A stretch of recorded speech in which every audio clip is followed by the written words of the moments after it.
Thanks for coming out and watching the oxymoronic Reddit Professional Show, where I showcase the best and worst of the internet. Here I comment on brilliant and hilarious comment chains regarding dumb shit on the internet for you to enjoy. Make sure to subscribe, hit the little bell button so that you get notifications every time we come up with a new video. Enjoy this week's show. We are Edward Snowden, Laura Poitras, and Glenn Greenwald from the Oscar-winning documentary CITIZENFOUR, AUAA. Can you explain what your life in Moscow is like? Moscow is the biggest city in Europe. A lot of people forget that. Shy of Tokyo, it's the biggest city I've ever lived in. I'd rather be home, but it's a lot like any other major city. Is winter harsh? Do you ever want to go out, but wake up and find yourself suddenly snowed in? Canada, Sweden, and North Dakota have pretty harsh winters, too. As does Boston. This kills the joke. For Edward Snowden, Russian journalist Andrei Soldatov has described your daily life as circumscribed by Russian state security services, which he said control the circumstances of your life there. Is this accurate? What are your interactions with Russian state security like? With Russian government representatives generally? Good question, thanks for asking. The answer is, of course not. You'll notice in all of these articles, the assertions ultimately come down to speculation and suspicion. None of them claim to have any actual proof. They're just so damned sure I'm a Russian spy that it must be true. And I get that. I really do. I mean, come on, I used to teach cyber counterintelligence, their term, at DIA. But when you look at in aggregate, what sense does that make? If I were a Russian spy, why go to Hong Kong? It would have been an unacceptable risk. And further, why give any information to journalists at all, for that matter, much less so much and of such importance? Any intelligence value it would have to the Russians would be immediately compromised. If I were a spy for the Russians, why the hell was I trapped in any airport for a month? I would have gotten a parade and a medal instead. The reality is I spent so long in that damn airport because I wouldn't play ball and nobody knew what to do with me. I refused to cooperate with Russian intelligence in any way. See my testimony to EU Parliament on this one if you're interested, and that hasn't changed. At this point, I think the reason I get away with it is because of my public profile. What can they really do to me? If I show up with broken fingers, everybody will know what happened. Don't you fear that at some point you will be used as leverage in a negotiation? E.g., if you drop the sanctions we give you Snowden. It is very realistic that in the realpolitik of great powers, this kind of thing could happen. I don't like to think that it would happen, but it certainly could. At the same time, I'm so incredibly blessed to have had an opportunity to give so much back to the people and internet that I love. I acted in accordance with my conscience and in so doing have enjoyed far more luck than any one person can ask for. If that luck should run out sooner rather than later, on balance I will still, and always, be satisfied. Laura, are you still detained for extra screening when you fly in the US? The detentions have thankfully stopped, at least for now.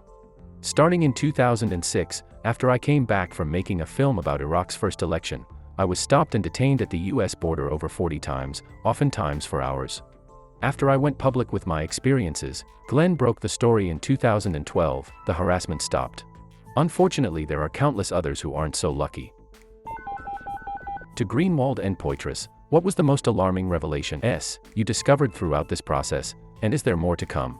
To Snowden, what validation do we have that Putin is being honest about not spying in Russia?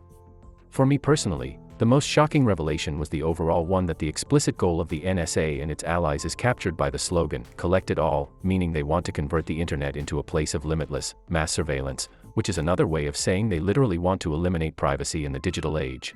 There is definitely more significant reporting to come. Our colleagues at The Intercept, Jeremy Scahill and Josh Begley, just last week reported one of the most significant stories yet on the NSA and GCHQ's hacking practices. To tag onto the Putin question, there's not, and that's part of the problem worldwide. We can't just reform the laws in one country, wipe our hands, and call it a day. We have to ensure that our rights aren't just being protected by letters on a sheet of paper somewhere, where those protections will evaporate the minute our communications get routed across a border. The only way to ensure the human rights of citizens around the world are being respected in the digital realm is to enforce them through systems and standards rather than policies and procedures. Dear all, how can we make sure that people still want to leak important information when everyone who does so puts the rest of their lives at stake?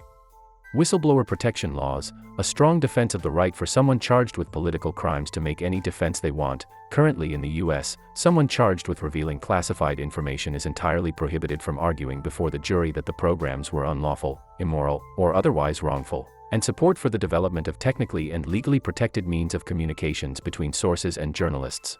The sad truth is that societies that demand whistleblowers be martyrs often find themselves without either, and always when it matters the most. What's the best way to make NSA spying an issue in the 2016 presidential election? It seems like while it was a big deal in 2013, ISIS and other events have put it on the back burner for now in the media and general public. What are your ideas for how to bring it back to the forefront? The key tactic DC uses to make uncomfortable issues disappear is bipartisan consensus. When the leadership of both parties join together, as they so often do, despite the myths to the contrary, those issues disappear from mainstream public debate. The most interesting political fact about the NSA controversy, to me, was how the divisions didn't break down at all on partisan lines. Huge amount of the support for our reporting came from the left, but a huge amount came from the right.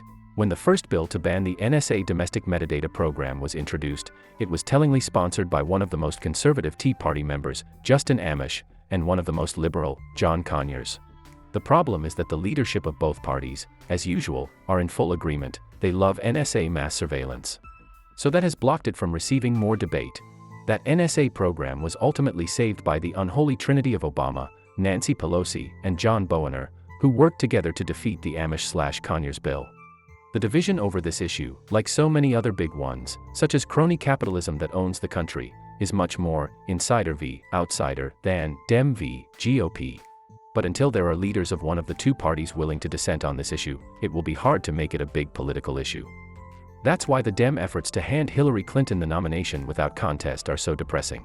She's the ultimate guardian of bipartisan status quo corruption, and no debate will happen if she's the nominee against some standard Romney/Bush-type GOP candidate. Some genuine dissenting force is crucial. This is a good question, and there are some good traditional answers here. Organizing is important. Activism is important. At the same time, we should remember that governments don't often reform themselves. One of the arguments in a book I read recently, Bruce Schneier, Data and Goliath, is that perfect enforcement of the law sounds like a good thing, but that may not always be the case. The end of crime sounds pretty compelling, right? So how can that be? Well, when we look back on history, the progress of Western civilization and human rights is actually founded on the violation of law. America was of course born out of a violent revolution that was an outrageous treason against the crown and established order of the day. History shows that the righting of historical wrongs is often born from acts of unrepentant criminality. Slavery. The protection of persecuted Jews. But even on less extremist topics, we can find similar examples. How about the prohibition of alcohol, gay marriage, marijuana? Where would we be today if the government, enjoying powers of perfect surveillance and enforcement, had, entirely within the law, rounded up, imprisoned, and shamed all of these lawbreakers? Ultimately, if people lose their willingness to recognize that there are times in our history when legality becomes distinct from morality, we aren't just ceding control of our rights to government, but our agency in determining our futures. How does this relate to politics? Well, I suspect that governments today are more concerned with the loss of their ability to control and regulate the behavior of their citizens than they are with their citizens' discontent. How do we make that work for us? We can devise means, through the application and sophistication of science, to remind governments that if they will not be responsible stewards of our rights, we the people will implement systems that provide for a means of not just enforcing our rights, but removing from governments the ability to interfere with those rights. You can see the beginnings of this dynamic today in the statements of government officials complaining about the adoption of encryption by major technology providers. The idea here isn't to fling ourselves into anarchy and do away with government, but to remind the government that there must always be a balance of power between the governing and the governed, and that as the progress of science increasingly empowers communities and individuals, there will be more and more areas of our lives where, if government insists on behaving poorly and with a callous disregard for the citizen, we can find ways to reduce or remove their powers on a new and permanent basis. Our rights are not granted by governments. They are inherent to our nature. But it's entirely the opposite for governments. Their privileges are precisely equal to only those which we suffer them to enjoy. We haven't had to think about that much in the last few decades because quality of life has been increasing across almost all measures in a significant way, and that has led to a comfortable complacency. But here and there throughout history, we'll occasionally come across these periods where governments think more about what they can do rather than what they should do, and what is lawful will become increasingly distinct from what is moral. In such times, we do well to remember that at the end of the day, the law doesn't defend us, we defend the law. And when it becomes contrary to our morals, we have both the right and the responsibility to rebalance it toward just ends. Laura, will you release more footage of the meetings held with Snowden in Hong Kong? Yes, I do plan to release more footage from Hong Kong shoot. On the first day we met Ed, Glenn conducted a long interview, 4 to 5 hours, that is extraordinary. I also conducted a separate interview with Ed re technical questions. The time constraints of a feature film made it impossible to include everything. I will release more. I also filmed incredible footage with Julian Assange / WikiLeaks that we realized in the edit room was a separate film. Hello Fantastic Trio. Any hope that CITIZENFOUR's success will help with repatriating its star, or will the Manning treatment forever hang over your head? Edward Snowden should not be forced to choose between living in Russia or spending decades in a cage inside a high-security American prison. DC officials and journalists are being extremely deceitful when they say, if he thinks he did the right thing, he should come back and face trial and argue that. Under the Espionage Act, Snowden would be barred even from raising a defense of justification. The courts would not allow it. So he'd be barred from raising the defense they keep saying he should come back and raise. The goal of the US government is to threaten, bully and intimidate all whistleblowers, which is what explains the mistreatment and oppression of the heroic Chelsea Manning, because they think that climate of fear is crucial to deterring future whistleblowers. As long as they embrace the tactic, it's hard to envision them letting Ed return to his country. But we as citizens should be much more interested in the question of why our government threatens and imprisons whistleblowers. If you enjoyed this week's effective way to waste time, hit that like button and subscribe for more content like this. If you are enjoying the series, leave me a comment below. A special shout out to the content creators. You frickin' rock.